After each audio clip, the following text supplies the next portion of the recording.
सूक्ष्म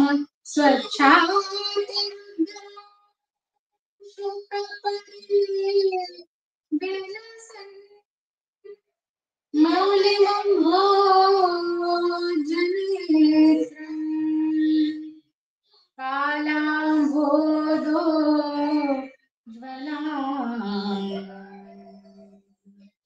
कटितटविलसश्चारु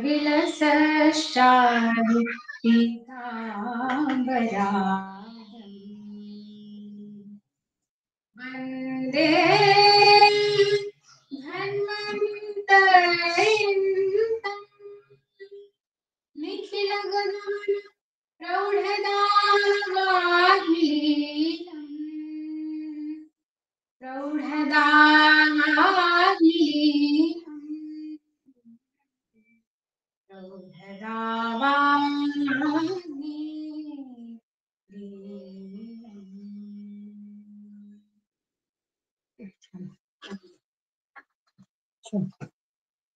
सुरू करूया.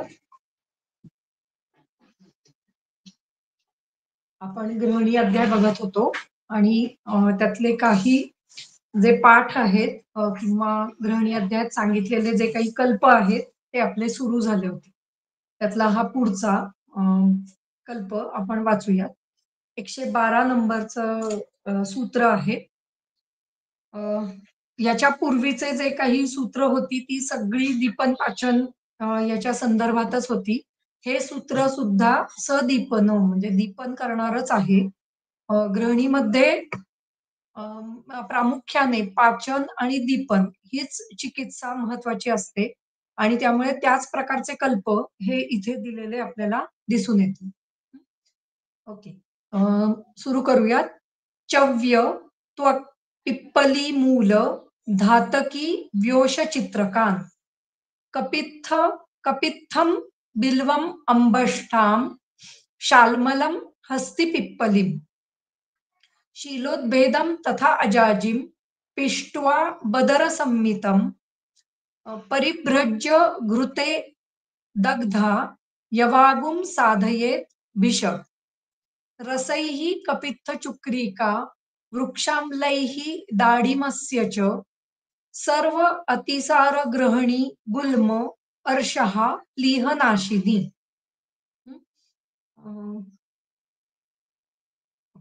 पंचकोलयुषश्च मूलकानां च स उषणः स्निग्धो दाढिमतक्राम्लो जांगलः संस्कृतो रसः क्रव्याद स्वरसः शस्तो भोजनार्थे सदीपनः तक्र आरनाल मद्यानि पानाय अरिष्ट एवच.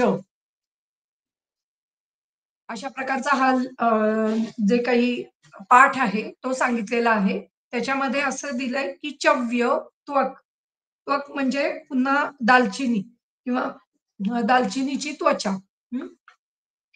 त्यानंतर पिंपळी पिंपळ मूळ, पिंपळ मूळ.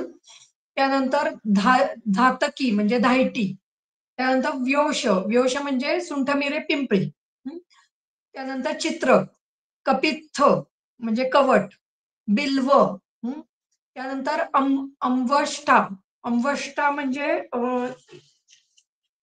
जे मला माहितीये ते म्हणजे रिठा, पण इथे बहुधा अंवष्टाचा अर्थ थोडा वेगळा असेल. ते पाहावं लागेल की नक्की कुठलं द्रव्य आहे, कारण अंवष्टा हे कषाय म्हणजे रिठा जर धरलं आपण तर ते कषाय रसाचं असतं. पण इथे आपल्याला सगळी दीपक पाचन करणारी औषधं पाहिजे आहेत, त्यामुळे इथे अंवष्टा म्हणून वेगळी वनस्पती आपल्याला लक्षात घ्यायला पाहिजे. त्यानंतर शाल्मलम म्हणजे शाल्मली, हस्तिपिप्पली म्हणजे गज पिंपळी. त्यानंतर शिलोद्भेद, शिलोद्भेद म्हणजे शैलजम म्हणजेच शिलाजतू. तथा अजाजिम. अजाजिम म्हणजे पुन्हा जीरक किंवा ओवा दोन्हीला तेच शब्द आहे. त्यामुळे इथे दोन्हीपैकी काही वापरता येऊ शकतो. पिष्ट्वा बदर संमितम. हे ह्या सगळ्यांचं बदराच्या स्वरसामध्ये त्याचा खल करायचा आहे. हे सर्व समप्रमाणात, ज्या अर्थी इथे काही दिलेलं नाहीये वेगवेगळं प्रमाण, त्या अर्थी हे सगळं समप्रमाणात घ्यायचं आणि बदराच्या स्वरसामध्ये त्याचा खल करायचा आहे. परि परिभर्ज्य घृते दध्ना यवागुम साधयेत भिष. म्हणजे हे सगळं जे आहे त्याचा खल केल्यानंतर मग ते घृताबरोबर म्हणजे तो कल्क म्हणून वापरायचा आहे आणि त्याच्यानी घृत सिद्ध करायचंय. परिभ्रज्य घृते दधना आणि त्याच्याबरोबर दही पण वापरायला सांगितलेलं आहे. किंवा यवागू पण वापरायला सांगितलेली आहे. यवागुम साधयेत भिष.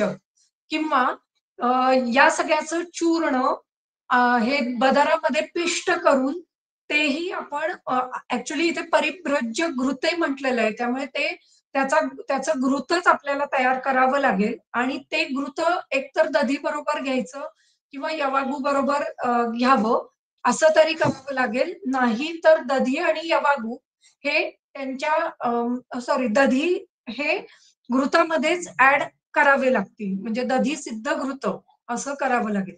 पण इथे दधना ही तृतीय आहे, त्यामुळे दधनासह यवागुम, दधना यवागुम साधयेत याचा अर्थ दधीसह यवागूचं सेवन आपल्याला करायचं आहे आणि यांनी सिद्ध जे काही घृत आहे ते आपल्याला त्याच्याबरोबर घ्यायचं आहे. म्हणजे इथे जे आपल्याला दिसतंय ते बरेचसे आहार्य द्रव्य इथे वापरायला सांगितलेली आहे.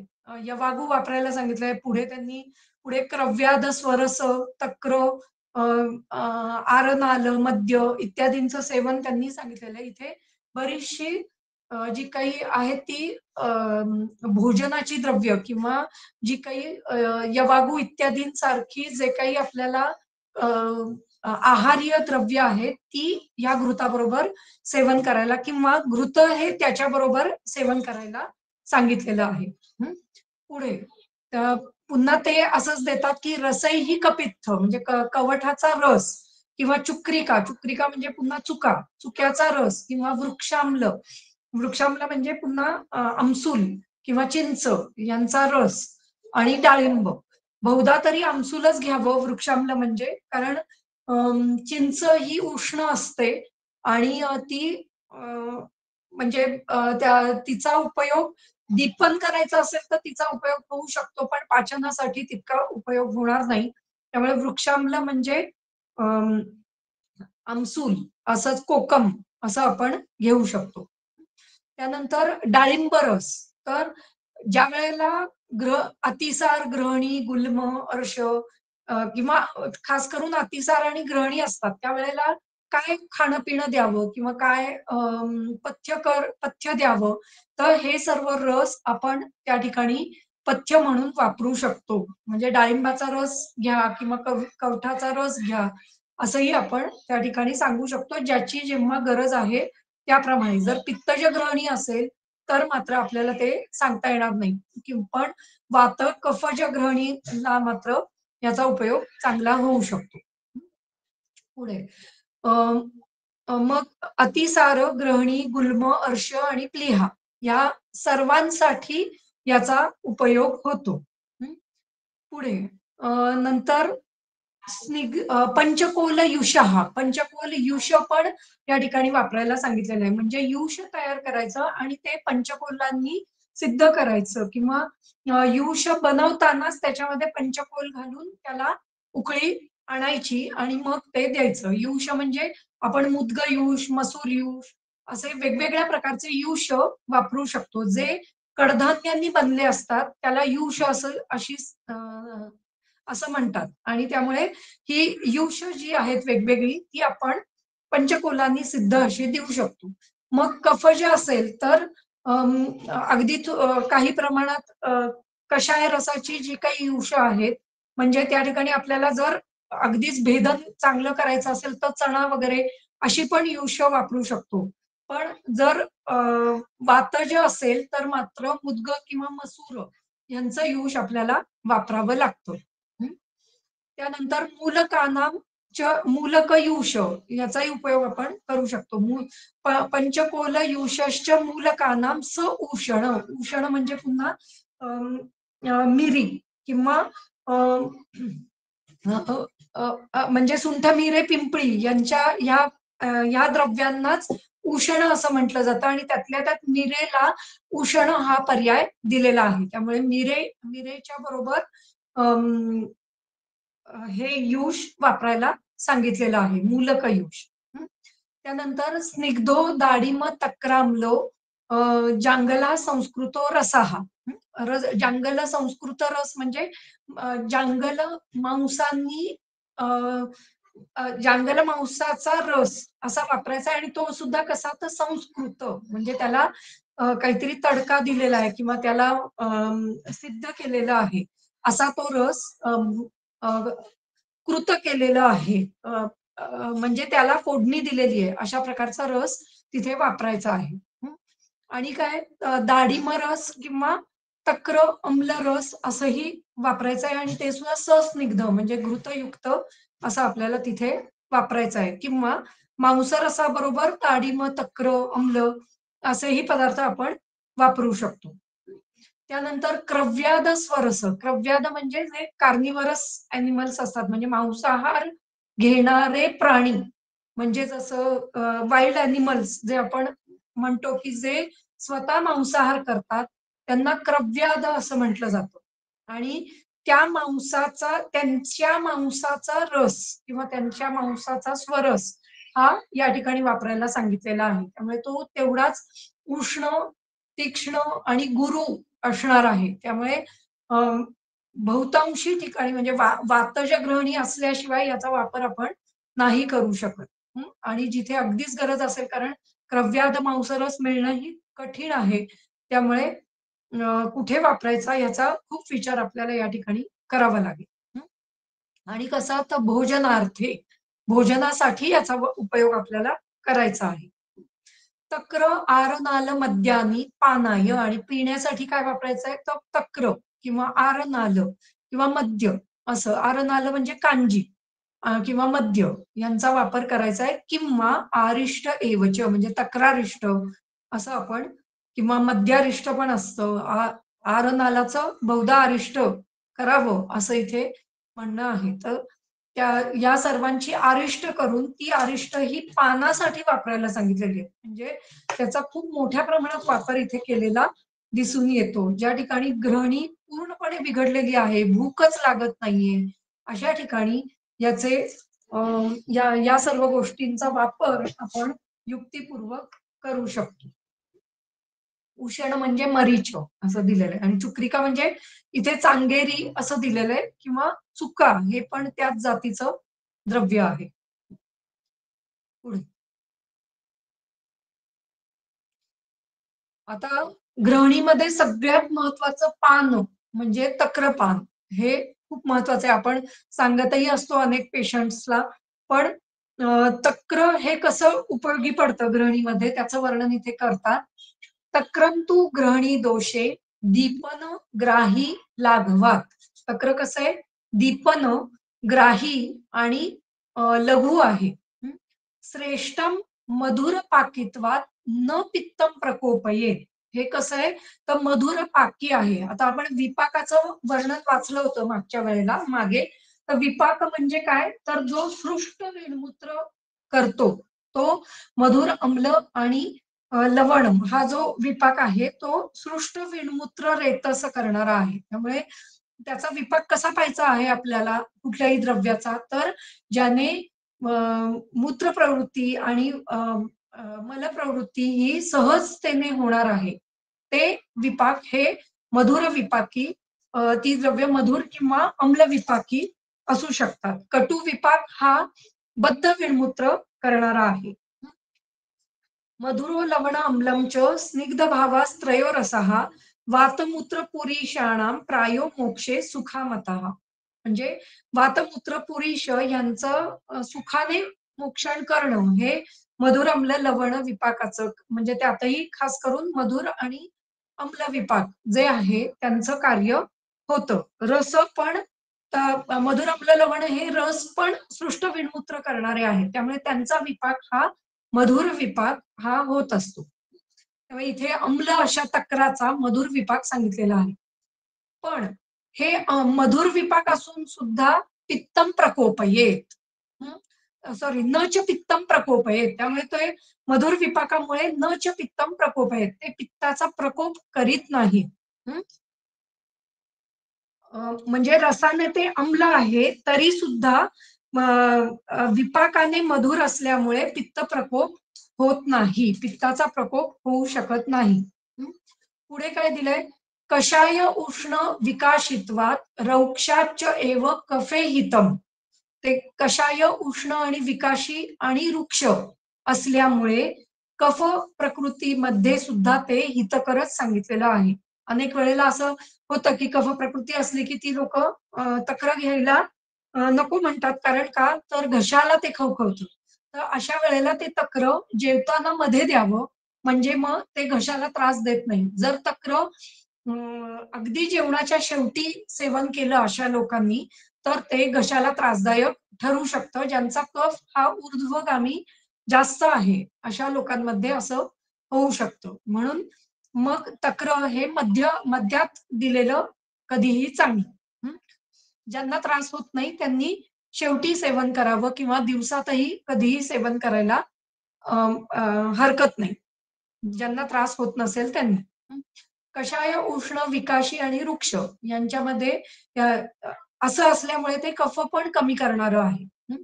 आणि वात कशामुळे तर स्वादू, आम्ल, सांद्रत्वात म्हणजे जे स्वादू आणि आम्ल असं दोन्ही रसात्मक आहे. ते कसं आहे तर वात कमी करणारं आहे आणि ते थोडं सांद्र आहे.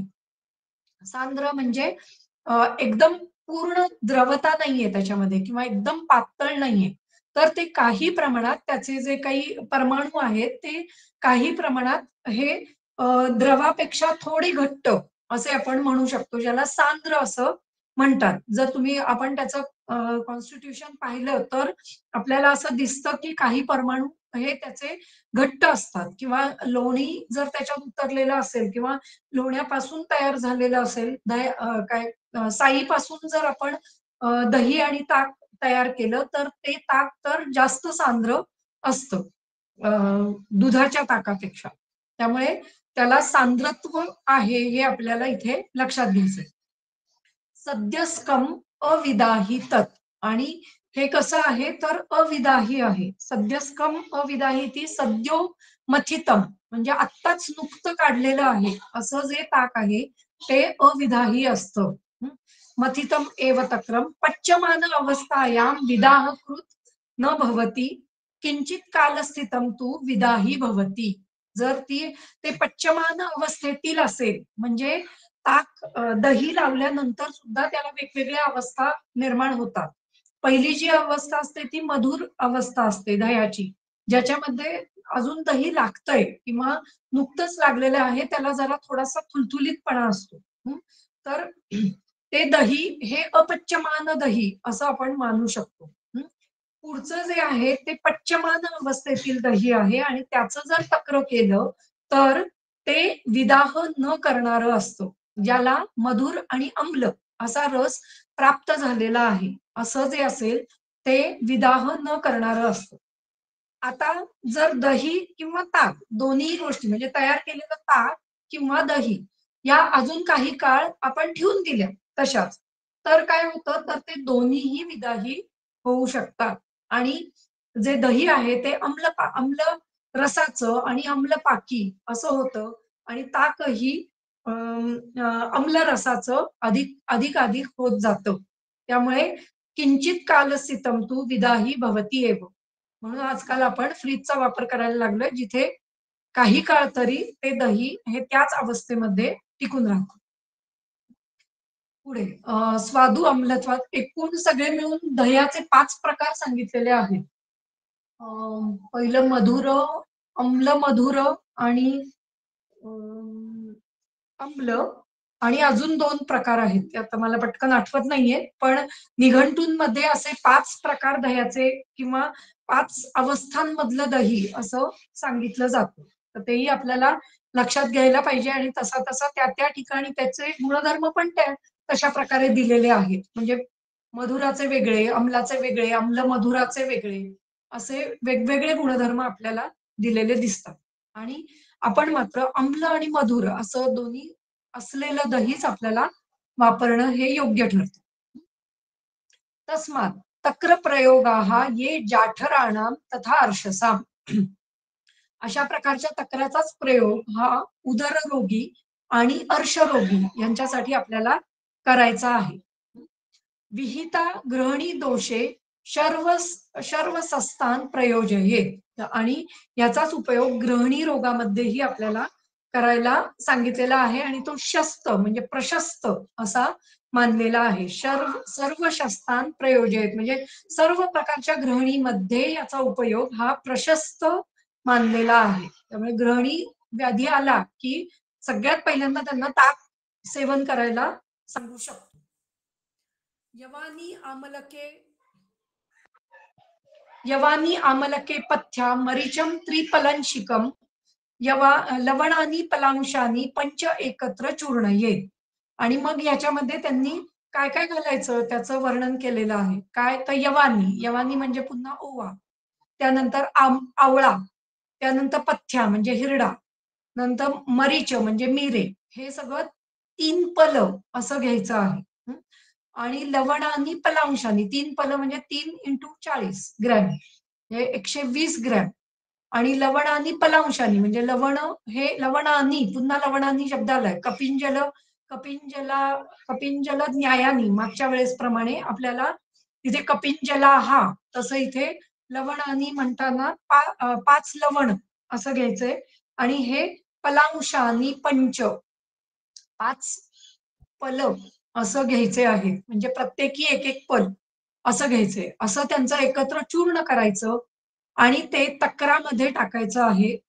तद आसुतम जातम तक्रारिष्टम पिबेत नरः. आणि त्या तक्रामध्ये घालून त्याचं आसूत तयार करायचं आहे. आसूत म्हणजे पुन्हा संधान कल्पना करायची आहे आणि त्याचं तक्रारिष्ट बनवायचं आहे. त्याचा उपयोग हा दीपनम, शोथ, गुल्म, अर्श, कृमी, प्रमेह आणि उदर या रोगांसाठी केलेला आपल्याला इथे दिसून येतो. अशा प्रकारे अ, या ठिकाणी पूर्णपणे तक्र कशा प्रकारे वापरलं जातं त्याचं वर्णन केलेलं दिसतं. बहुधा इथे तक्रे तर असले तर नुसतंच तक्राचं वर्णन आहे. किती तक्र घ्यावं, काय घ्यावं तर याचं काही वर्णन नाहीये. बहुतांशी वेळेला ते एक कुडव असं मानलं जातं. तरी पण एकदा ते बघायला हवं की किती तक्र या ठिकाणी घ्यायला पाहिजे. एकच मिनिट हं. मला एक फोन येतोय. तो घेते आणि मग पुन्हा सुरू करते.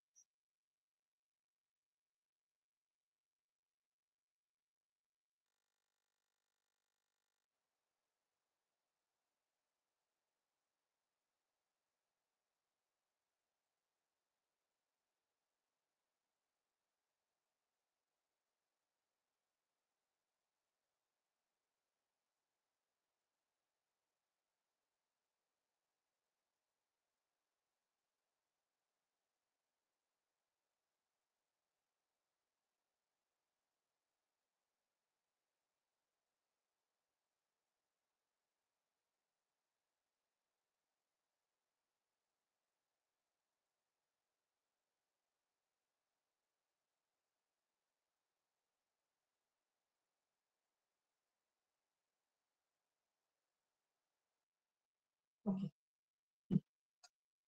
पुढे. तक्रम इत्यादीना तक्रगुण तक्रगुणाभिधानम तक्रस्य गुणाः तक्रगुणाः तक्रगुणानाम् अभिधानम गुणाभिधानम. तक्राचे गुण आता इथे सांगत आहोत किंवा सांगितलेले आहेत. मधुर पाकित्वात न च पित्त प्रकोपणम. मधुर पाक असल्यामुळे किंवा मधुर पाक होत असल्यामुळे ते पित्त प्रकोपक नाहीये. अम्लत्वात पित्त प्रकोपणे प्राप्ते मधुर पाकितया पित्तम न प्रकोपयती न अपि पित्तम प्रशमयती इति आहुः. म्हणजे या ठिकाणी असं लक्षात घ्यायचंय की ते अम्ल असल्यामुळे खर तर ते पित्त प्रकोप करायला पाहिजे, पण ते रस जरी आम्ल असला तरी विपाक त्याचा मधुर असल्यामुळे ते पित्त प्रकोपक होत नाही. पण याचा अर्थ असं समजायचं नाहीये की ते पित्त प्रशमन करतंय. ते फक्त पित्त प्रकोप होऊन देत नाहीये. याचा अर्थ पित्त प्रशमन नाही करणार, म्हणजे पित्तासाठी आपल्याला ते वापरता येणार नाहीये. हं? न अपि पित्तम प्रशमयती, किंवा पित्त प्रकृतीमध्ये वापरता येणार नाहीये, किंवा पित्त म्हणजे पित्त जे ग्रहणी असेल तर त्यातलं पित्त कमी करण्यासाठी आपल्याला त्याचा उपयोग होणार नाहीये. त्यामुळे हे आपल्याला या ठिकाणी नोट डाऊन करायचं आहे. सद्यस्कम अविदाही इति सद्योमथितम एव तक्रम पच्यमान अवस्थायां विदाहकृत न भवती. म्हणजे मगाशी मी सांगितलं तेच की पच्यमान अवस्थेमधलं जे तक्र आहे ते विदाहकृत होत नाही. आता इथे तक्र म्हणताना दधी याचाही याचाही विचार इथे झाला पाहिजे, कारण दह्यापासूनच तक्र होतं. जेव्हा दह्या दह्यापासून आपण तक्र करतो आणि ते लगेच पितो. सद्योमथितमेव तक्रम पच्यमान अवस्थायाम, ते जेव्हा पच्यमान अवस्थेमध्ये असतं तेव्हा ते विदाह कृत होत नाही. किंचित कालस्थितम, पण ते काही काळ स्थिर राहिलं तर मात्र ते विदाही होऊ शकतं. यवानी इत्यादौ तक्रे तद आसुतम इति तक्र आढके, एक आढक सांगितलेलं आहे, उडव नाही, एक आढके आसुतम सांगितले इथे प्रमाण दिलेलं आहे. यवानी इत्यादौ तक्रे तद आसुतम इति तक्र आढके आसुतम, म्हणजे एक आढक इत्याद एवढ्या प्रमाणातील तक्रामध्ये एवढं सगळं प्रमाण यवानी, आमलक, पथ्या, मरीच यांचं तीन तीन तीन पल असं घालायचंय, आणि 5 लवणांचं 5 पल असं इतकं आपल्याला घालून तक्रारिष्ट तयार करायचं आहे. म्हणजे एक आढक तक्र होईल तितक्या प्रमाणात तुम्हाला दूध घ्यावं लागेल. ते दूध गरम करून त्याला दही लावणं आणि अ, अ, त्याचं तक्र तयार करून मग त्याच्यामध्ये ही सगळी द्रव्य आपल्याला एकत्र करून घालावी लागणार आहे. तरी याच्यामध्ये धायटीचं हे सांगितलेलंच नाहीये ना?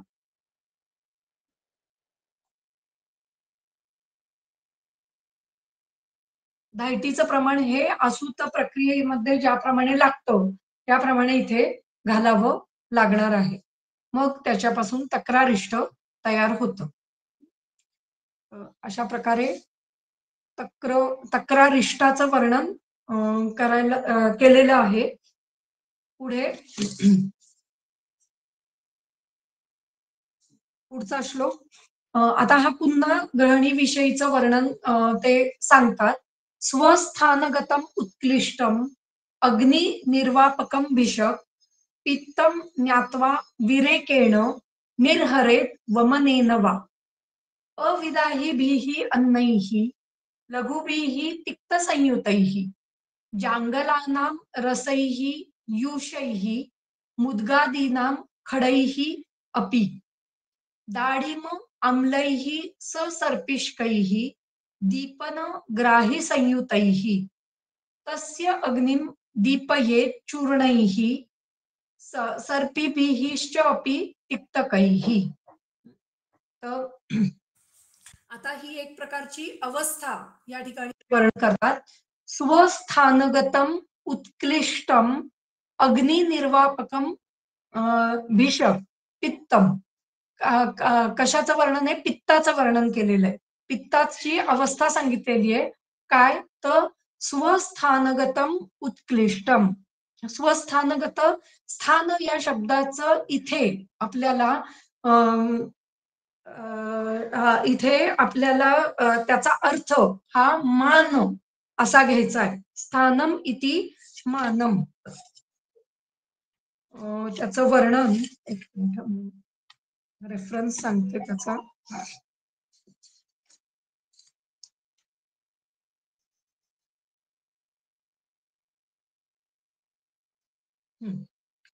आपण तो रेफरन्स पाहूया म्हणजे लक्षात येईल आपल्या. स्थान या शब्दाचा अर्थ मान असा होतो आणि त्यामुळे तोच रेफरन्स आपल्याला इथे किंवा त्याचाच विचार इथे करायचा आहे. अध्याय नंबर आहे 17, त्रिशोथी अध्याय. या ठिकाणी आपल्याला 112 नंबरचा श्लोक आहे.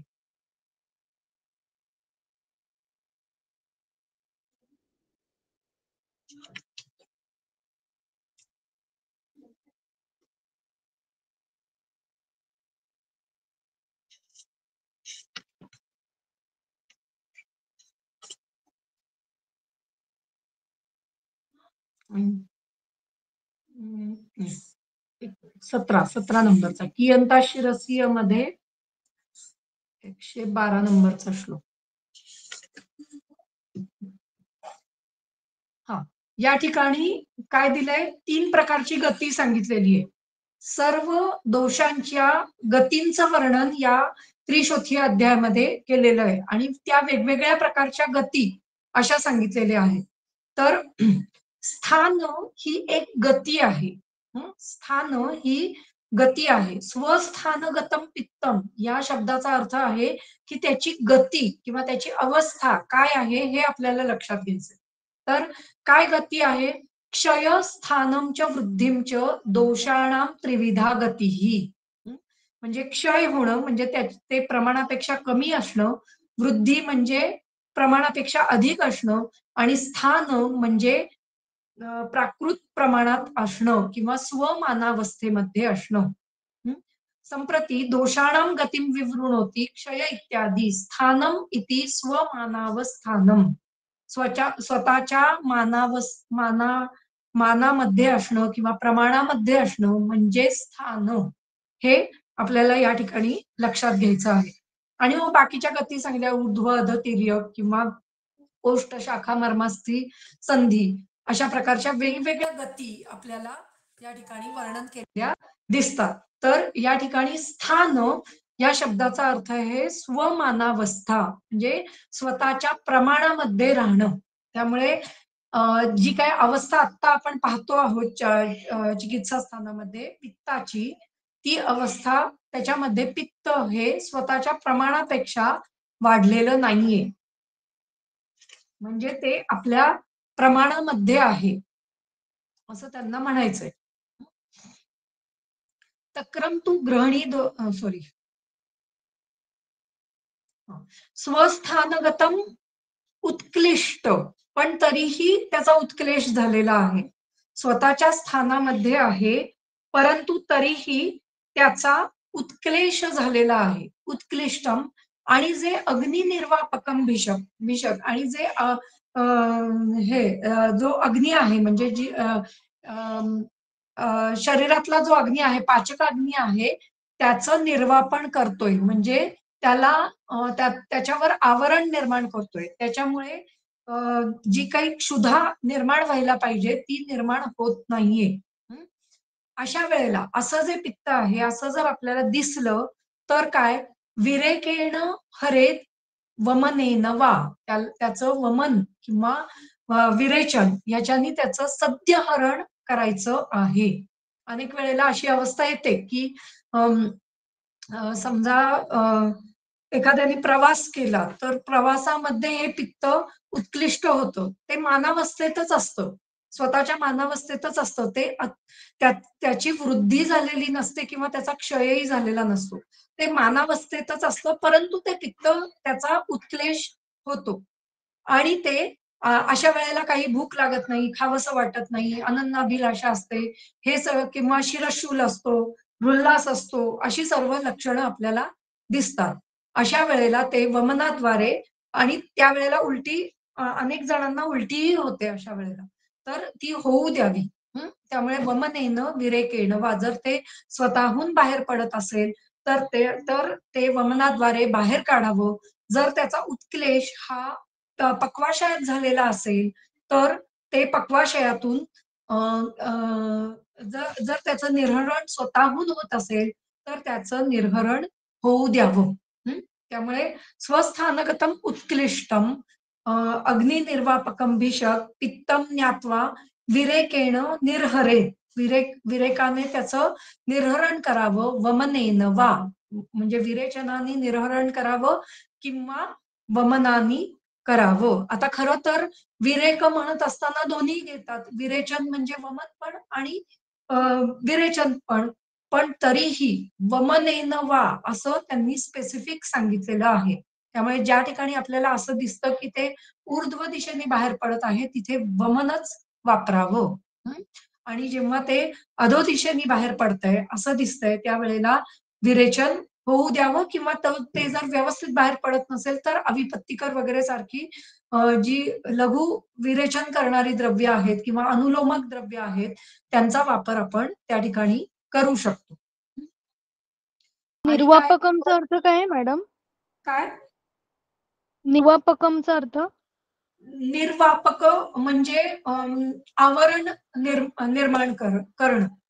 अं, त्या शब्दाची फोड नाही लक्षात येते. निर्वापक निर्वापक असंच आहे. तर त्यामुळे त्याचा अर्थ आवरण निर्माण होणं.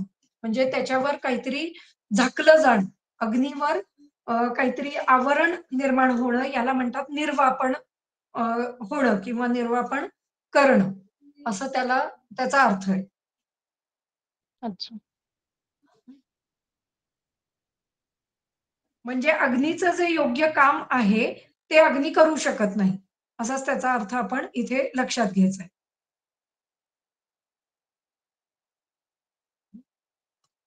हां. अशा प्रकारचं पित्त असेल तर वमन किंवा विरेचनाने ते बाहेर काढावं.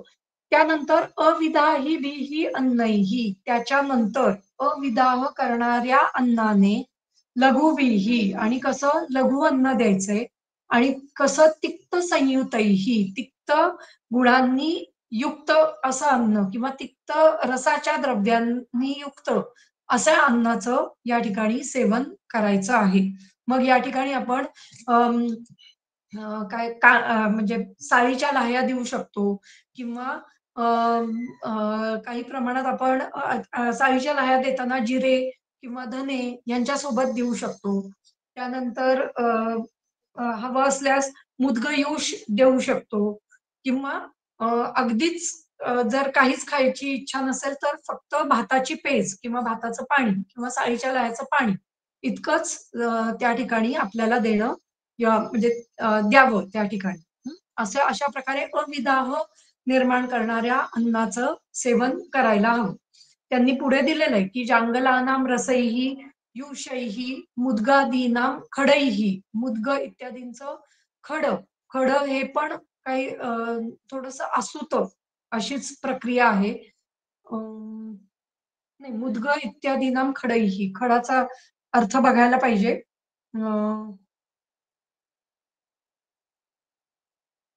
अ, रसैः युषैः मुद्गादीनां खडैः अपि अम्लदाढिम अम्लैः हां, मग बरोबर आहे. खडैः अपि दाढिम अम्लैः दाढिम आणि अम्ल रसांचे खड असे द्यायचे आहेत. ते पण थोडी असूतकडेच जाणारी प्रक्रिया आहे. तर त्याचा वापर आपण या ठिकाणी करायचा आहे. ससर्पिष्कैः हे कसं द्यायचंय सगळं घृतासोबत द्यायचंय. जे कसं आहे दीपन ग्राही संयुतैही म्हणजे जी काही घृत असतील ती सुद्धा दीपन करणारी किंवा ग्राही असतील अशा प्रकारच्याच घृतांचा वापर आपल्याला या ठिकाणी करायचा आहे. अ, दीपनग्राही संयुतैः तस्य अग्निम दीपयेत चूर्णैः किंवा काही तिक्तक अशा चूर्णांनी तिक्तकैः चूर्णैः किंवा तिक्तकैः सर्पिभिः तिक्तक अशा सर्पींनी किंवा तिक्तक अशा चूर्णांनी त्याचा अग्नी हा या ठिकाणी आपल्याला वाढवायचा आहे. तरच हा अग्नी योग्य प्रकारे वाढेल असं त्यांचं म्हणणं आहे. अ, ही एक प्रकारची अवस्था या ठिकाणी मध्येच त्यांनी वर्णन केलेली आहे. खरं तर अशाच प्रकारची अवस्था त्यांनी पूर्वी पण सांगितलेली आहे. पण इथे पुन्हा एकदा त्यांनी त्याचं वर्णन केलेलं इथे दिसून येतं. कदाचित पुढची जी घृत आणि चूर्ण असतील तर त्यांचा वापर या अवस्थेमध्ये आपल्याला करता येऊ शकतो हे सांगण्यासाठी त्यांनी इथे ही अवस्था वर्णन केलेली आहे. कारण पुढची जी चूर्ण आहेत ती भूनिंबादी चूर्ण किंवा किरातादी चूर्ण, नागरादी चूर्ण किंवा त्याचीच घृत असं वापरायला सांगितलेलं आहे. मधुकासव, दुरालभासव तर अशा प्रकारची जी तिक्त रसांनी युक्त अशी जी काही घृत आहेत किंवा अशी जी काही चूर्ण आहेत त्यांचा वापर या ठिकाणी करायला सांगितलेला आहे. त्यामुळे म्हणून ही अवस्था त्यांनी मध्ये सांगितली. वमनेन वा इति ऊर्ध्वग पित्त अपेक्षया ज्ञेयम. हं? मी मगाशी जे सांगितलं मुद्दाहून त्यांनी वमनेन वा हा शब्द परत वापरला. कारण का? तर उध्वग पित्त असेल त्या ठिकाणी वमनच द्यायचंय आपल्याला, विरेचन करायचं नाहीये. सर्पिभिश्चापि तिक्तकैः इति अत्र जात जाती आख्यायाम बहुवचनम. या ठिकाणी तिक्तक अशा सर्पींचा वापर करायला सांगितलेला आहे आणि त्यामुळे इथे अ, या ठिकाणी सर्पींची जाती काय आहे तर तिक्तक म्हणजे तिक्तक रसांनी युक्त असे सर्पी असं दिलेलं आहे आणि ती म्हणजे अ, अशा प्रकारची अनेक घृत म्हणजे एकच घृत तुम्ही घेऊन बसू नका. अशा प्रकारची अनेक वेगवेगळी घृत तुम्हाला इथे वापरता येतील आणि हे सांगण्यासाठी म्हणून बहुवचन त्या ठिकाणी वापरलेलं दिसतं. किंवा उष्टोक्तम तिक्त घृतद्वयम अन्यच्च तिक्त साधितम घृतम इति बहुवचनम साधू. किंवा उष्टामध्ये सांगितलेली जी तिक्तक घृत आहे तिक्त घृत द्वयम अन्यच्च तिक्त साधितम घृतम म्हणजे ती बहुतेक वेळेला तिक्त साधित घृतांचा आपण काय विचार करतो महातिक्तक घृत किंवा पंचतिक्तक घृत या दोनच घृतांचा तिक्तक घृत म्हणल्यावर आपल्या डोक्यात ही दोनच घृत येतात. त्यामुळे तिक्त घृतद्वयम अन्यच्च ही दोन सोडून इतर तिक्त साधित घृत आहेत त्यांचा वापर या ठिकाणी करायला सांगितलेला आहे. तिक्त साधितम घृतम इति बहुवचनम साधू. त्यामुळे इतर जी काही तिक्तक द्रव्य आहेत त्यांचा वापर या ठिकाणी तुम्ही करा. मग त्यांनी पहिलंच घृत जे दिलेलं आहे ते चंदनादी घृत वापरायला सांगितलेलं आहे. चंदन हे सुद्धा तिक्त रसाचं द्रव्य आहे. त्यामुळे ते घृत या ठिकाणी वर्णन केलेलं दिसतं. आपण जर ही सर्व द्रव्य पाहिली तर याच्यामध्ये भरपूर तिक्त रसात्मक द्रव्य आपल्याला दिसून येतात.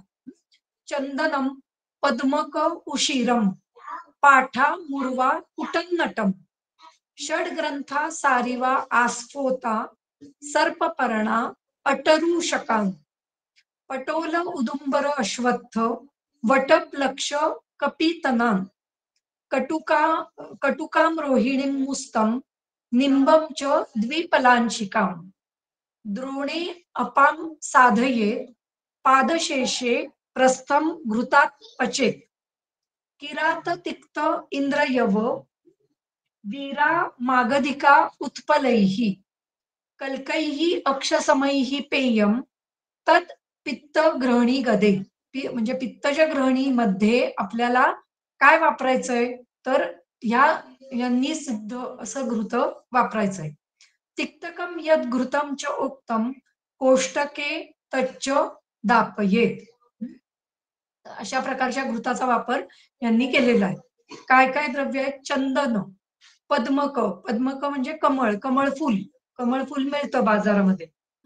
त्यानंतर उशीर म्हणजे वाळ पाठा मिळतो.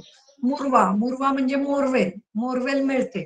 कुटन्नट म्हणजे कैवर्त मुस्ता म्हणून त्याचं नाव दिलेलं आहे. कुटन्नट म्हणजे मुस्ता एक प्रकारचा मुस्ताचा प्रकार असं दिलंय. आजकाल नागरमुथा म्हणून एकच द्रव्य मिळतं. फार तर फार त्याच्यात असली नकली एवढेच हे मिळतात वेगळे.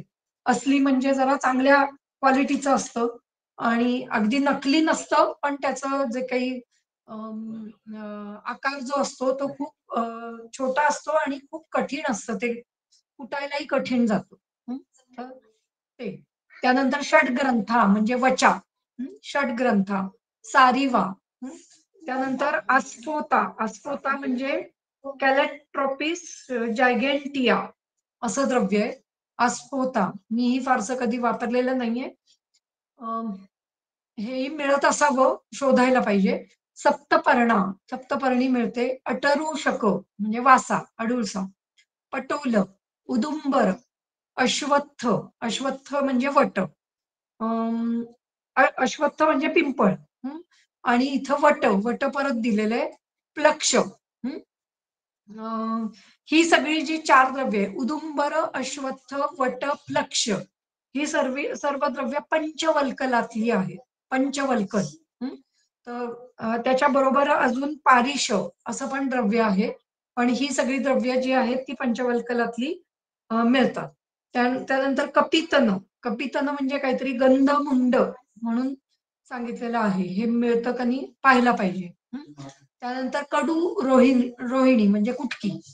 त्यानंतर इथं पुन्हा मुस्ता दिलेला आहे. त्यामुळे हे कुटन-नट म्हणजे कैवर्त मुस्ता हा थोडा वेगळा असावा. हे बहुधा तरी मिळत नाही. कारण कधीही कोणी सांगितलं नाही, की आमच्याकडे अशा प्रकारचा वेगळा मुस्ता मिळतो. त्यामुळे हे शोधायला लागेल, की खरंच मिळतं का नाही. त्यानंतर निंब. हं. हे सगळं द्विपलांशिकम म्हणजे 2 पल म्हणजे 80 ग्रॅम इतकं आपल्याला घ्यायचंय. 1 पल म्हणजे 40 ग्रॅम. त्याच्यानंतर त्याच्यामध्ये 1 द्रोण इतकं आपाम साधयेत. आपाम म्हणजे पाणी. तर पाणी 1 द्रोण पाणी त्याच्यामध्ये घालायचं आहे आणि ते 1 द्रोण द्रोण पाण्याचं पादशेष म्हणजे 1/4 करायचं आहे. तर आधी 1 द्रोण म्हणजे किती हे आपल्याला एकदा मी म्हटलं तसं, की एकदा आपण पूर्ण शारंगार संहितेतून मागध आणि कलिंगमान पाहूयात म्हणजे आपल्याला लक्षात येईल. त्यानंतर ते पादशेष करायचंय, 1/4 करायचंय आणि त्याच्यामध्ये 1 प्रस्थ इतकं घृत घालायचं आहे. 1 प्रस्थ म्हणजे बहुधा 13 पल इतकं घृत आपल्याला त्या ठिकाणी घालायचं आहे. बहुतांशी वेळेला जितकं पाणी उरवतो तितकंच घृत असं साधारणतः येतं. पण प्रत्येक म्हणजे ग्रंथकारांनी दिलेल्या पाठानुसार ते वेगवेगळं असू शकतं. त्यानंतर किराततिक्त, पुन्हा काडेचिराईत, इंद्रयव, वीरा नावाची वनस्पती सांगितलेली आहे. ती माहित नाही. पण काडेचिराईत मिळतं, इंद्रयव मिळतं. इंद्रयव म्हणजे कुड्याचं बीज. हं. त्यानंतर वीरा, मागधिका, मागधिका म्हणजे पिंपळी आणि उत्पल म्हणजे पुन्हा कमळफूल यांचा कल्क करायचा आहे आणि अक्षसमयी ही एक अक्ष असं एक अक्ष म्हणजे 10 ग्रॅम असं मानलं जातं. त्यामुळे 1 अक्ष इतका कल्क या ठिकाणी टाकायचा आहे. हं. पेयम तत् पित्त ग्रहणी गदे. आता हे सगळं हा जो कल्क आहे तो सुद्धा घृतात पचेत म्हणजे घृतामध्ये घालायचा आहे आणि मग त्याचं घृत तयार करायचं आहे आणि ते घृत प्यायचं आहे. कल्क जर त्याच्याबरोबर दिला तर ते पेय हा शब्द आला नसता. त्यामुळे हे घृतात घालून घृत तयार करून घृतच प्यायला द्यायचं आहे. पित्तम ग्रहणी गदे. हे ग्रहणी रोगामधला हा पाठ आहे. सॉरी पित्ताच्या ग्रहणीसाठीचा हा पाठ आहे. तिक्तकम यद घृतम च उक्तम कौष्टिके तच्च दापयेत. कौष्टिके या शब्दाचा अर्थ काही खाली त्यांनी दिलेला नाही.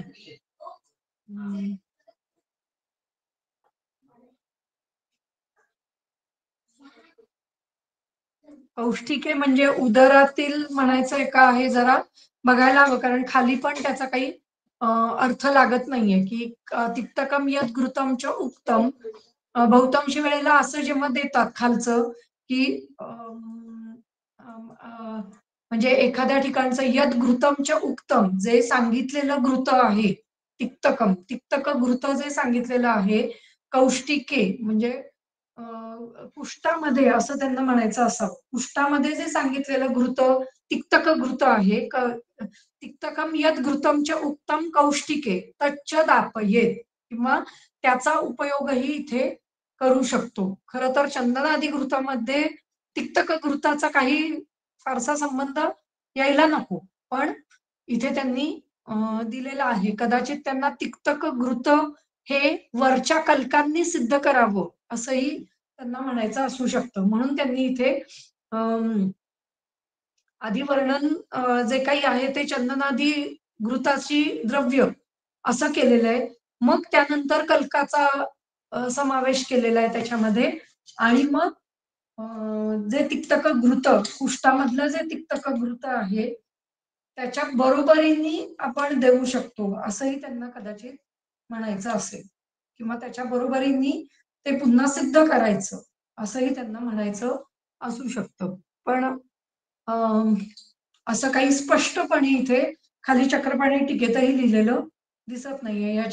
या अशा सगळ्या गोष्टींसाठी काही वेळेला आपल्याला गंगाधर टीका किंवा इतर काही ज्या टीका आहेत त्याही बघणं गरजेचं आहे. तर आपल्याला त्याच्यातून याचे जे काही रेफरन्सेस आहेत किंवा याचे जे काही अर्थ आहेत ते आपल्याला व्यवस्थित लागू शकतात.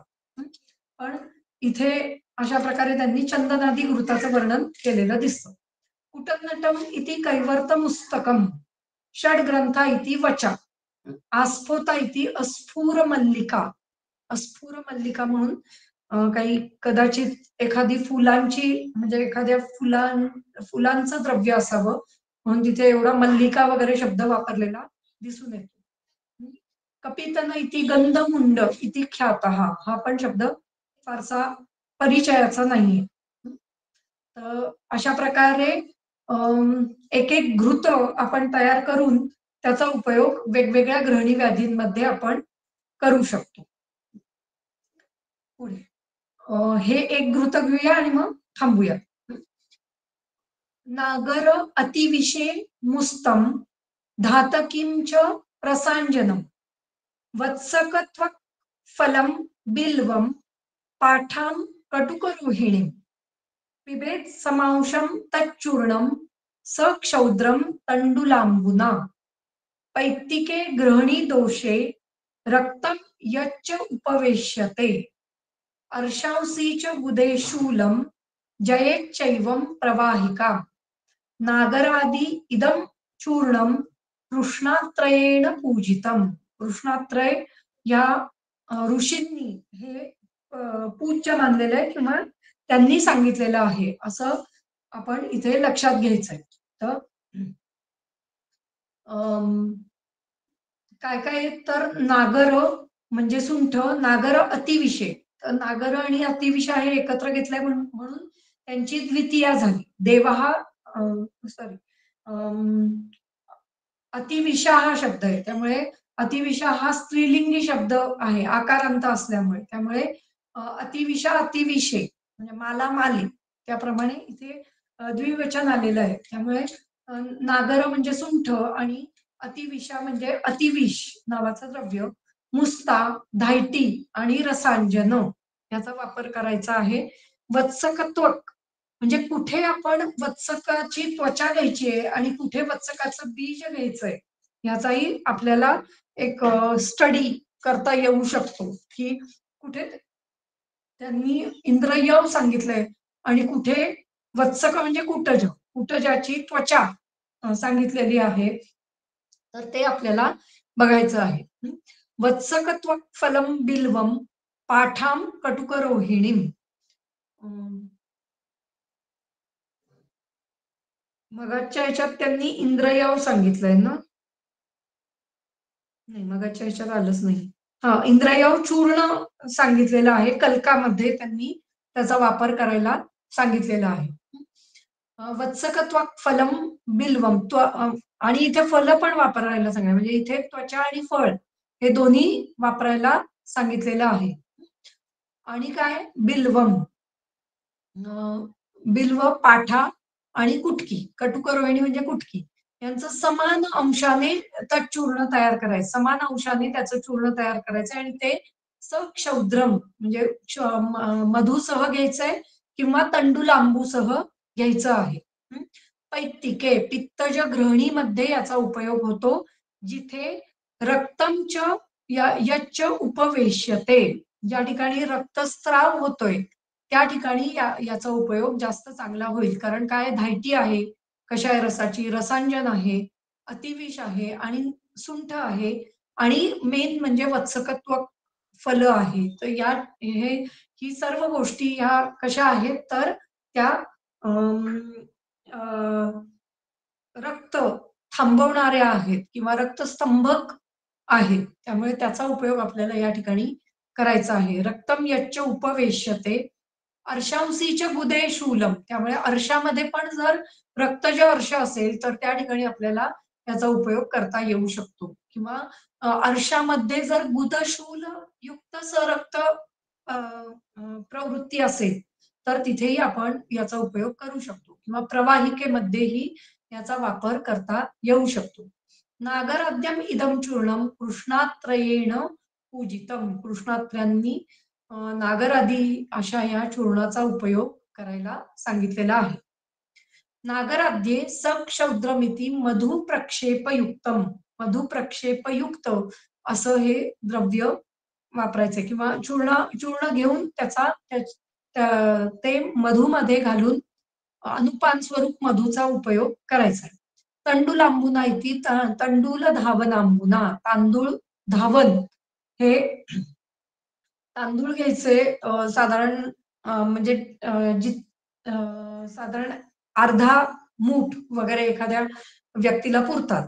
तर तेवढे घ्यायचे आणि ते पाण्यात भिजवून ठेवायचे आणि मग त्यानंतर ते आधी धुवून घ्यायचे, मग पाण्यात भिजवून ठेवायचे. एक अर्धा तास, 1 तास साधारण भिजवल्यानंतर त्याच्यातून काही ते जे काही तांदूळ असतात ते थोडेसे स्फुटित होतात आणि त्याच्यातून काही अं, अ, पांढऱ्या रंगाचा असा द्रव बाहेर पडतो. तर ते त्याचा उपयोग हा स्तंभन म्हणून खूप चांगला करता येतो. त्यामुळे अपान काळी जर तंडुलंबू बरोबर अशी ह्या सर्व द्रव्यांचं सेवन केलं तर रक्ताचं स्तंभन चांगल्या प्रकारे होऊ शकतं.